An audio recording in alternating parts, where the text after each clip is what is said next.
সরকারি কর্মকর্তাদের দুর্নীতি নিয়ে এবার সংসদে কঠোর সমালোচনা করলেন একাধিক সংসদ সদস্য।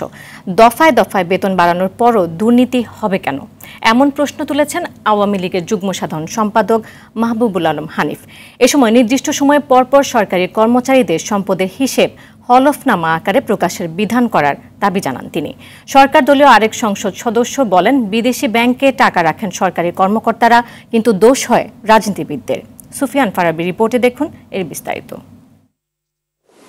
মাননীয় স্পিকার, জাতীয় সংসদে চলছে 2024-25 অর্থ বছরের বাজেট অধিবেশনে বক্তব্য দিতে গিয়ে সরকারি কর্মকর্তাদের দুর্নীতি নিয়ে ক্ষোভ প্রকাশ করেছেন সংসদ সদস্যরা। নির্ধারিত সময়ে অধিবেশনের বক্তব্য দিতে গিয়ে ক্ষমতাসীন আওয়ামী লীগের যুগ্ম সাধারণ সম্পাদক মাহবুবুল আলম হানিফ বলেন, সরকারি কর্মকর্তাদের দুর্নীতির কারণে সম্মানহানি হচ্ছে রাজনীতিকদের। সরকারি কর্মকর্তা কর্মচারীদেরকে তাদের দফায় দফায় বেতন বৃদ্ধি করা হয়েছে, তাদের সুযোগ সুবিধা বৃদ্ধি করা হয়েছে, তারপরে কেন দুর্নীতি হবে? আজকে যখন দুর্নীতির কথা ওঠে, প্রথম দিয়েই সকলের দিকে আঙ্গুল তুলে জায়গায় রাজনীতিবিদদের দিকে। এ সময় সরকারি কর্মকর্তারা যাতে দুর্নীতিতে না জড়ান সেজন্য আইন আরো কঠোর করতে পরামর্শ দেন মাহবুবুল আলম হানিফ।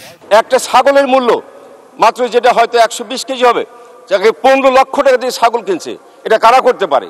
যাদের অবৈধ আয় আছে তারাই করতে পারে, বৈধ আয় কখনো এইভাবে টাকা পানিতে ফেলতে পারে না। একই অধিবেশনে বক্তব্য রাখেন আওয়ামী লীগের আরেক সংসদ সদস্য মোতাহার হোসেন। বলেন, দুর্নীতির টাকায় দেশে বিদেশে সম্পদ গড়েছেন কিছু অসাধু সরকারি কর্মকর্তা। সে বিষয়ে এখনই কঠোর পদক্ষেপ নেওয়ার আহ্বান জানান তিনি।